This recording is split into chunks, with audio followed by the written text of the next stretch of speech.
Hello students, video शुरू करने से पहले प्लीज चैनल को लाइक, शेयर और सब्सक्राइब जरूर करें। एक इम्पॉर्टेंट इन्फॉर्मेशन, अगर आपको इस वीडियो के नोट्स चाहिए तो डिस्क्रिप्शन बॉक्स में दिया गया डाउनलोड लिंक चेक करें। Thank you. चलिए शुरू करते हैं। इस वीडियो में हम पढ़ेंगे BSOC 104 सोशियोलॉजी ऑफ इंडिया 2 के प्रीवियस ईयर क्वेश्चन और most important questions with answers. ये क्वेश्चंस आपके एग्जाम के लिए बहुत इंपॉर्टेंट है। अगर आपने ये अच्छे से कर लिए तो एग्जाम निकलना पक्का है।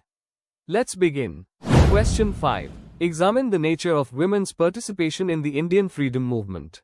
Question explanation. इस क्वेश्चन में हमें यह समझना है कि भारत की आजादी की लड़ाई में महिलाओं का क्या योगदान था। हमें बताना है कि उन्होंने किस तरह से मूवमेंट्स में हिस्सा लिया, कौन कौन सी महिला लीडर्स थी और उनका प्रभाव क्या था। Answer. Introduction. Indian freedom struggle एक पॉलिटिकल स्ट्रगल के साथ साथ एक सोशल रिवॉल्यूशन भी था, जिसमें महिलाओं ने भी बहुत इंपॉर्टेंट रोल प्ले किया। पेट्रियार्की और सोशल रिस्ट्रिक्शंस के बावजूद वीमेन ने लीडरशिप और ग्रासरूट्स दोनों लेवल पर अपना योगदान दिया। सरोजिनी नायडू, कस्तूरबा गांधी और अरुणा असफ अली जैसे नाम इस चेंज के प्रतिनिधि बने। Main body. 1. अर्ली इन्वॉल्वमेंट और social reform background. Freedom struggle के शुरू होने से पहले ही महिलाओं को अपलिफ्ट करने के एफर्ट्स चल रहे थे। राजा राम मोहन रॉय और ईश्वर चंद्र विद्यासागर जैसे रिफॉर्मर्स ने वुमेन्स एजुकेशन और राइट्स को प्रमोट किया। पंडिता रमाबाई और सावित्रीबाई फूले जैसे महिलाओं ने एजुकेशन और सोशल अवेयरनेस क्रिएट किया, जो बाद में पॉलिटिकल पार्टिसिपेशन में बदला। 2. नेशनल मूवमेंट्स में पार्टिसिपेशन। स्वदेशी मूवमेंट। वुमेन ने बॉयकॉट और इंडिजिनस गुड्स प्रमोट करने में हिस्सा लिया। बसंती देवी और सरला देवी जैसे लीडर्स ने महिलाओं को इंस्पायर किया। नॉन कोऑपरेशन और सिविल डिसोबीडियंस। गांधी जी के इंक्लूसिव अप्रोच ने वीमेन को सत्याग्रह, सॉल्ट मार्च और पिकेटिंग में शामिल होने का मौका दिया। कस्तूरबा गांधी, कमला देवी चट्टोपाध्याय और पेरिन कैप्टन जैसे लोगों ने लेड किया। Quit India movement. ये पीरियड सबसे ज्यादा विमेन्स पार्टिसिपेशन का विटनेस रहा। अरुणा असफ अली ने ग्वालियर टैंक मैदान पर फ्लैग होइस्ट करके करज दिखाया। उषा मेहता ने अंडरग्राउंड कांग्रेस रेडियो चलाया। 3. Forms of participation. Leadership. Sarojini Naidu जैसे लीडर्स ने कांग्रेस को लीड किया और डेलीगेशंस में हिस्सा लिया। ग्रासरूट्स। गांव की महिलाओं ने खड़ी बुनाई, लिकर शॉप्स बॉयकॉट और सत्याग्रह में हिस्सा लिया। Revolutionary activities. कल्पना दत्त और प्रीतिलता वाडदार जैसे लोग सीक्रेट रेवोल्यूशनरी ग्रुप्स का हिस्सा थी। 4. चैलेंजेस और इम्पैक्ट। महिलाओं को पेट्रियार्कल सोच, लिमिटेड एजुकेशन और सोशल बैरियर्स का सामना करना पड़ा। फिर भी उनके पार्टिसिपेशन ने सोसाइटी की सोच बदली। विमेन्स मूवमेंट को स्ट्रेंथ मिली और इंडिपेंडेंस के बाद उनके राइट्स को रिकॉग्निशन मिला, जैसे यूनिवर्सल फ्रैंचाइज और legal equality. Conclusion. Indian freedom struggle में महिलाओं का योगदान बहुत ही इंस्पायरिंग था। उन्होंने जेंडर रोल्स तोड़कर सोसाइटी में नई पहचान बनाई। उनके एक्टिविज्म ने सिर्फ इंडिपेंडेंस नहीं बल्कि जेंडर इक्वालिटी की भी ग्राउंडवर्क रखी। If you need the notes of this video, there's a download link in the description box. Be sure to check it out. Thank you. Question 6. Discuss the directive principles of state policy in India. Question explanation. इस question में हमें directive principles of state policy DPSP के concept को explain करना है जो Indian constitution में दिए गए हैं। इसमें हमें उनकी डेफिनेशन, ऑब्जेक्टिव्स, टाइप्स, इंपॉर्टेंस और लिमिटेशंस के बारे में लिखना है। साथ ही उनका प्रेजेंट डे रेलेवेंस भी बताना है। Answer. Introduction. Directive principles of state policy यानी DPSP भारत के कॉन्स्टिट्यूशन के पार्ट 4, आर्टिकल 36 to 51 में दिए गए हैं। ये गाइडलाइंस हैं जो सरकार को पॉलिसी और लॉ बनेट वक्त फॉलो करनी चाहिए। ये कोर्ट्स के द्वारा एनफोर्स नहीं किए जा सकते, पर गवर्नेंस के लिए बहुत इंपॉर्टेंट है। इनका मेन एम एक वेलफेयर स्टेट बनाना है। ये मेनली आयरिश कॉन्स्टिट्यूशन और कुछ इंटरनेशनल आइडियाज से लिए गए हैं। Main body. 1. DPSP का अर्थ और ऑब्जेक्टिव्स। 8. DPSP गवर्नमेंट को डायरेक्शन देते हैं कि वो सोशल और इकोनॉमिक जस्टिस को प्रमोट करे और सिटीजन्स के लिए वेलफेयर ओरिएंटेड पॉलिसीज बनाए। ऑब्जेक्टिव्स। सोशल और इकोनॉमिक जस्टिस देना, लोगों के वेलफेयर को प्रमोट करना, इनकम, स्टेटस और अपॉर्चुनिटीज में इनइक्वालिटी कम करना, डेमोक्रेटिक वैल्यूज और एथिक्स को स्ट्रेंथन करना। 2. DPSP के प्रकार। DPSP को 3 कैटेगरीज में डिवाइड किया गया है। Socialist principles. Articles 38, 39, 39A, 41, 42, 43, 43A, 47. Example. Adequate livelihood का अधिकार. Article 39, Free legal aid. Article 39A, Maternity relief. Article 42, Nutrition improve करना. Article 47. Gandhian principles. Articles 40, 43, 43B, 46, 47, 48. Example. Village panchayats का organization. Article 40, cottage industries का promotion. Article 43, weaker sections का protection. Article 46. Liberal intellectual principles. Articles 44, 45, 48, 48A, 49, 50, 51. Example. Uniform Civil Code. Article 44, बच्चों के लिए free education. Article 45, Judiciary और Executive का separation. Article 50, International peace promote करना. Article 51. 3. Importance और role in governance. Policy guidance. DPSP government को welfare policies बनाने के लिए गाइड करते हैं.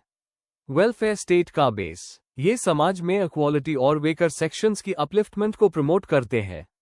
Judicial support. कोर्ट्स ने डीपीएसपी को इंटरप्रेट करते हुए कई केसेस में इंपॉर्टेंस दी है, जैसे केशवानंदा भारती और मनरवा मिल्स. फंडामेंटल राइट्स के साथ बैलेंस. डीपीएसपी और एफआर मिलकर लिबर्टी और वेलफेयर के बीच बैलेंस क्रिएट करते हैं. 4. चैलेंजेस और लिमिटेशंस. Non justiciable. कोर्ट में एनफोर्स नहीं हो सकते, इसलिए डायरेक्ट इम्पैक्ट कम है. रिसोर्सेस की कमी. कई डायरेक्टिव्स को इंप्लीमेंट करने के लिए ज्यादा फाइनेंशियल रिसोर्सेस चाहिए होते हैं. कॉन्फ्लिक्ट्स. कभी कभी डायरेक्टिव्स एफआर के साथ क्लैश करते हैं, जैसे trade freedom versus state control. Political will. Government की आइडियोलॉजी और प्रायोरिटीज पर इंप्लीमेंटेशन डिपेंड करता है. Conclusion. Directive principles of state policy Bharat के गवर्नेंस के लिए एक मोरल फ्रेमवर्क देते हैं. ये नॉन जस्टिशिएबल होते हुए भी वेलफेयर और जस्टिस ओरिएंटेड पॉलिसीज के लिए डायरेक्शन देते हैं. अगर पॉलिटिकल विल स्ट्रांग हो और सिटीजन्स अवेयर हो, तो ये प्रिंसिपल्स एक इक्वल और जस्ट सोसाइटी बनाने में मदद कर सकते हैं. If you need the notes of this video, there's a download link in the description box. Be sure to check it out. Thank you. Question 7. What are the challenges for secularism in India? Discuss. Question explanation. इस question में हमें यह समझना है कि भारत में secularism का मतलब क्या है और इसको मेंटेन करने में कौन से चैलेंजेस आ रहे हैं. हमें सोशल, पॉलिटिकल, कल्चरल और लीगल इश्यूज को डिस्कस करना है जो सेकुलरिज्म को मुश्किल बनाते हैं, और एग्जाम्पल्स के साथ एक्सप्लेन करना है. आंसर. इंट्रोडक्शन. सेकुलरिज्म का मतलब है कि स्टेट सभी धर्मों के साथ बराबरी का व्यवहार करे और किसी एक को प्रेफर ना करे. भारत में सेकुलरिज्म का मतलब है कि स्टेट सब धर्मों को रिस्पेक्ट करे और उनकी प्रोटेक्शन करे, ना कि उनसे अलग रहे. लेकिन इतने बड़े रिलीजियस डाइवर्सिटी के वजह से सेकुलरिज्म को बहुत चैलेंजेस फेस करने पड़ते हैं. इस आंसर में हम इन चैलेंजेस को डिटेल में समझेंगे एग्जाम्पल्स के साथ. Main body. 1. कॉन्स्टिट्यूशनल और पॉलिटिकल चैलेंजेस. इंडियन मॉडल का एम्बिग्युइटी. वेस्टर्न सेकुलरिज्म जैसे स्ट्रिक्ट सेपरेशन यहाँ नहीं है. स्टेट कभी कभी रिलीजियस मैटर्स में इंटरफेयर करता है, जैसे टेम्पल मैनेजमेंट या रिजर्वेशंस. पॉलिटिक्स में रिलीजन का उस. पॉलिटिकल पार्टीज अक्सर वोट्स के लिए कास्ट और रिलीजन का उस करते हैं, जो कम्युनल टेंशंस क्रिएट करता है. लॉ और जुडिशरी के इश्यूज. डिफरेंट कम्युनिटीज के अलग पर्सनल लॉज हैं, जो कभी कभी सेक्युलर वैल्यूज के अगेंस्ट लगते हैं. एग्जाम्पल. शाह बानो केस 1985 ने दिखाया कि रिलीजियस सेंटिमेंट्स और जेंडर जस्टिस के बीच बैलेंस करना मुश्किल है. 2. सोशल और cultural challenges. Religious diversity. Bharat में अलग अलग धर्म और सेक्ट्स हैं. सबको मैनेज करना मुश्किल होता है. Communal riots. गुजरात 2002 या दिल्ली 2020 जैसे इंसिडेंट्स दिखाते हैं कि कम्युनल वायलेंस कितनी जल्दी बढ़ सकता है. कास्ट और रीजन का रोल. कभी कास्ट और रीजन रिलीजन के साथ मिक्स होते हैं, जो सेकुलरिज्म को कॉम्प्लिकेटेड बनाता है. एग्जाम्पल. छोटी सी मिसइंफॉर्मेशन भी कम्युनल टेंशन क्रिएट कर सकती है. 3. ग्लोबलाइजेशन और आइडेंटिटी पॉलिटिक्स. मीडिया और सोशल मीडिया. सोशल मीडिया पर फेक न्यूज और हेट स्पीच रिलीजियस डिवाइड को बढ़ा देते हैं. Religious nationalism. एक पर्टिकुलर रिलीजन को प्रमोट करने वाले मूवमेंट्स सेक्युलरिज्म को चैलेंज करते हैं. Minority insecurity. कभी कभी माइनॉरिटीज को लगता है कि उनके राइट्स सेफ नहीं है. Example. Beef ban, conversion laws या टेम्पल मॉस्क डिस्प्यूट्स अक्सर कम्युनिटीज को पोलराइज कर देते हैं। 4. एडमिनिस्ट्रेटिव और पॉलिसी चैलेंजेस, इम्प्लीमेंटेशन के प्रॉब्लम्स। कॉन्स्टिट्यूशन में सेकुलरिज्म है, पर ग्राउंड लेवल पे लॉज का प्रॉपर इम्प्लीमेंटेशन नहीं होता। एजुकेशन की कमी, सिविक एजुकेशन की कमी के वजह से लोग सेक्युलर वैल्यूज को नहीं समझते। इकोनॉमिक इनइक्वालिटी, गरीबी और इनइक्वालिटी को रिलीजियस लीडर्स एक्सप्लॉयट कर लेते हैं। एग्जाम्पल, सचार कमेटी रिपोर्ट 2006 ने दिखाया कि कुछ कम्युनिटीज बैकवर्ड हैं और ये एलियनेशन क्रिएट करता है। कंक्लूजन, सेक्युलरिज्म भारत के डेमोक्रेसी का स्ट्रॉन्ग पिलर है, पर challenges political, social, economic sub level पर है।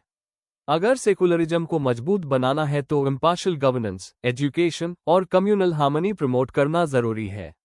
हर सिटीजन को सेक्युलर वैल्यूज को फॉलो करना चाहिए ताकि भारत अपनी प्लूरल आइडेंटिटी बनाए रखे। If you need the notes of this video, there's a download link in the description box. Be sure to check it out.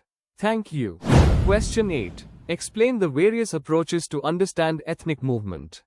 Question explanation. इस क्वेश्चन में हमें अलग अलग पर्सपेक्टिव समझाना है जो एथनिक मूवमेंट्स को समझने के लिए उस होते हैं। मतलब एथनिक मूवमेंट क्या होता है और उन्हें एक्सप्लेन करने के लिए कौन से थियोरेटिकल अप्रोचेस हैं जैसे प्रीमोडियलिस्ट, इंस्ट्रूमेंटलिस्ट, कंस्ट्रक्टिविस्ट, etc. एग्जाम्पल्स और स्कॉलर्स का मेंशन करना आंसर को स्ट्रांग बनाता है। Answer, introduction. एथनिक मूवमेंट का मतलब है जब कोई एथनिक ग्रुप अपनी कल्चरल आइडेंटिटी, पॉलिटिकल राइट्स या इकोनॉमिक इंटरेस्ट्स को प्रोटेक्ट या प्रमोट करने के लिए ऑर्गेनाइज होता है। अक्सर ये तब होता है जब ग्रुप को लगता है कि उनके साथ डिस्क्रिमिनेशन हो रहा है या उनकी पहचान को रिस्पेक्ट नहीं मिल रहा। सोशियोलॉजी, एंथ्रोपोलॉजी और पॉलिटिकल साइंस के स्कॉलर्स ने इसके लिए अलग थियरीज दी है। इस आंसर में हम 3 मेन अप्रोचेस देखेंगे, प्राइमोडियलिस्ट, इंस्ट्रूमेंटलिस्ट और कंस्ट्रक्टिविस्ट, साथ ही कुछ मॉडर्न पर्सपेक्टिव्स भी कवर करेंगे। Main body. 1. Primordial approach, definition और की आइडियाज।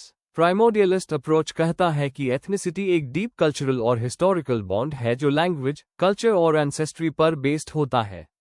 ये नेचुरल और इमोशनल अटैचमेंट क्रिएट करता है। स्कॉलर्स, एडवर्ड शिल्स और क्लिफोर्ड गिर्ट्स जैसे थिंकर्स ने ये एक्सप्लेन किया। एग्जाम्पल, इंडिया के ट्राइबल ग्रुप्स जैसे नागास या मिजोस अपनी अलग आइडेंटिटी को मेंटेन करते हैं। क्रिटिसिज्म, यह अप्रोच एथनिसिटी को फिक्स समझता है जो हर सिचुएशन में सही नहीं होता। 2. इंस्ट्रूमेंटलिस्ट अप्रोच, डेफिनेशन और की आइडियाज। इस व्यू के अकॉर्डिंग एथनिसिटी एक टूल है जो लीडर्स या ग्रुप्स अपने पॉलिटिकल या इकोनॉमिक गोल्स अचीव करने के लिए उस करते हैं। स्कॉलर्स, एबनर कोएन और पॉल ब्रास ने ये अप्रोच एक्सप्लेन किया। ब्रास कहता है कि एलीट्स एथनिक आइडेंटिटी को मोबिलाइज करते हैं। एग्जाम्पल, पंजाब या असम के रीजनल मूवमेंट्स या ethnic based political parties. Criticism, ये कल्चरल और इमोशनल अटैचमेंट को इग्नोर करता है। 3. कंस्ट्रक्टिविस्ट अप्रोच, डेफिनेशन और की आइडियाज। कंस्ट्रक्टिविस्ट्स कहते हैं कि एथनिसिटी फिक्स्ड नहीं है, ये सोसाइटी और हिस्ट्री के थ्रू बनती और बदलती है। स्कॉलर्स, बेनेडिक्ट एंडरसन की इमेजिन कम्युनिटीज और एंथनी स्मिथ का वर्क इसमें इंक्लूड होता है। एग्जाम्पल, डालित मूवमेंट इंडिया में एक कास्ट से पॉलिटिकल आइडेंटिटी में ट्रांसफॉर्म हुआ। क्रिटिसिज्म, कुछ स्कॉलर्स कहते हैं कि ये अप्रोच एथनिसिटी के डीप रूट्स को कम इंपॉर्टेंस देता है। 4. दूसरे कंटेम्पररी पर्सपेक्टिव्स, पोस्ट मॉडर्न और इंटरसेक्शनल व्यूज। यह व्यूज एथनिसिटी को जेंडर, क्लास और रिलीजन के साथ कनेक्ट करके समझते हैं। कॉन्फ्लिक्ट और मोबिलाइजेशन थियरीज, कुछ अप्रोचेस एथनिसिटी को इनइक्वालिटी और पावर स्ट्रगल्स के कॉन्टेक्स्ट में समझते हैं। ग्लोबलाइजेशन पर्सपेक्टिव, आजकल माइग्रेशन और डायस्पोरा मूवमेंट्स भी एथनिक मूवमेंट्स को इन्फ्लुएंस करते हैं। कंक्लूजन, एथनिक मूवमेंट्स को समझने के लिए एक अप्रोच काफी नहीं है। प्राइमोडियलिज्म कल्चर और एंसेस्ट्री को हाईलाइट करता है, इंस्ट्रूमेंटलिज्म स्ट्रैटेजी और पॉलिटिक्स को, और कंस्ट्रक्टिविज्म आइडेंटिटी के चेंज और फ्लेक्सिबिलिटी को। मॉडर्न व्यूज और ग्लोबलाइजेशन के एस्पेक्ट्स को ऐड करके हम एक कंप्लीट पिक्चर देख सकते हैं। If you need the notes of this video, there's a download link in the description box. Be sure to check it out. Thank you. Question 9. Discuss the emergence of social classes in India due to urbanization. Question explanation. इस question में हमें समझाना है कि भारत में urbanisation यानी शहरी विकास ने कैसे नए सोशल क्लासेस को जन्म दिया। यहाँ कास्ट से अलग क्लास के बेसिस पर सोशल ग्रुप्स कैसे बने, उनके टाइप्स क्या है और उनके पीछे के कारण क्या है, ये सब कवर करना है। एग्जाम्पल्स भी देने हैं। आंसर। इंट्रोडक्शन। अर्बनाइजेशन का मतलब है गांव से लोगों का शहरों की तरफ बढ़ना और वहां रहकर काम करना, जिससे समाज और अर्थव्यवस्था बदलती है। सोशल क्लास वो ग्रुप्स हैं जो इनकम, पढ़ाई, नौकरी और जीवन शैली के हिसाब से अलग होते हैं। भारत में कास्ट पहले से ही डोमिनेंट थी, लेकिन अर्बनाइजेशन ने नए ग्रुप्स को डेवलप किया। कॉलोनियल पीरियड से लेकर आज तक इंडस्ट्रियलाइजेशन, माइग्रेशन और इकोनॉमिक रिफॉर्म्स ने नए सोशल क्लासेज बनाए। आगे हम इस प्रोसेस को डिटेल में समझेंगे। Main body. 1. सोशल क्लास का बेसिक समझ। पहले भारत में कास्ट सिस्टम था जो जन्म से फिक्स होता था। सोशल क्लास फ्लेक्सिबल है, ये नौकरी, पैसा और एजुकेशन पर आधारित होता है। शहरों में नए मौके मिले जो लोगों की पहचान को बदल गए। एग्जाम्पल, बेंगलुरु में एक दलित एंटरप्रेन्योर या माइग्रेंट मजदूर। 2. अर्बनाइजेशन का इम्पैक्ट। ब्रिटिश पीरियड में सिटीज जैसे मुंबई, कोलकाता, चेन्नई ट्रेड और जॉब्स के सेंटर बने। इंडिपेंडेंस के बाद नए शहर और इंडस्ट्रियल हब्स डेवलप हुए, चंडीगढ़, पुणे, गुरुग्राम, बेंगलुरु। माइग्रेशन ने अलग अलग कास्ट और रीजन के लोगों को एक जगह लाया, जहां पैसा और काम ज्यादा इंपॉर्टेंट हो गया। 3. नए सोशल क्लासेस का उभरन। Urban middle class, teachers, engineers, doctors, salaried लोग, छोटे एंटरप्रेन्योर्स। 1991 के लिबरलाइजेशन और आईटी सर्विस सेक्टर के विकास से ये ग्रुप बढ़ा। Indicators. Higher education, consumer lifestyle, nuclear families. Working class और informal sector, factory workers, construction labour, drivers, domestic helpers. ज्यादातर गांव से आए migrant workers. Example, Delhi NCR या मुंबई के स्लम्स। एलीट या अपर क्लास, बड़े businessman, corporate executives, political leaders. Example, Ambani family, Infosys founders. Urban poor, daily wage earners, street vendors, slum dwellers. Issues, housing, sanitation, job security की कमी। 4. कारण जो क्लासेज बनाते हैं। इकोनॉमिक रिफॉर्म्स, आईटी और सर्विस सेक्टर जॉब्स के नए मौके। एजुकेशन और स्किल्स, पढ़ाई से नए प्रोफेशंस बने। ग्लोबलाइजेशन, सिटीज ग्लोबल ट्रेंड्स से इन्फ्लुएंस हुए। माइग्रेशन, गांव से आने वाले लोग ने सिटीज को डाइवर्स बनाया, लेकिन इनकम गैप भी बढ़ गया। 5. चैलेंजेस और इम्प्लीकेशंस। इकोनॉमिक गैप बढ़ता गया, स्लम्स और गेटेड सोसाइटीज एक साथ। कास्ट खत्म नहीं हुई, कभी कभी क्लास और कास्ट मिक्स हो गए। अर्बन पॉवर्टी और इनफॉर्मल सेक्टर अभी भी बड़े इश्यूज है। यंग जनरेशन कंज्यूमरिज्म और एस्पिरेशन की तरफ बढ़ रही है। कंक्लूजन, अर्बनाइजेशन ने भारत के समाज को बदल दिया है। नए सोशल क्लासेस बने, middle class, working class, elite और अर्बन पुअर, जो कास्ट के साथ एग्जिस्ट करते हैं।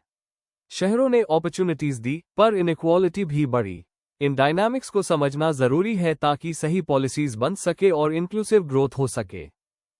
Before we end, please like, share and subscribe the channel for more such study materials and one important information अगर आपको नोट्स चाहिए, तो डिस्क्रिप्शन बॉक्स में डाउनलोड लिंक दिया हुआ है। जरूर चेक करें। Thank you.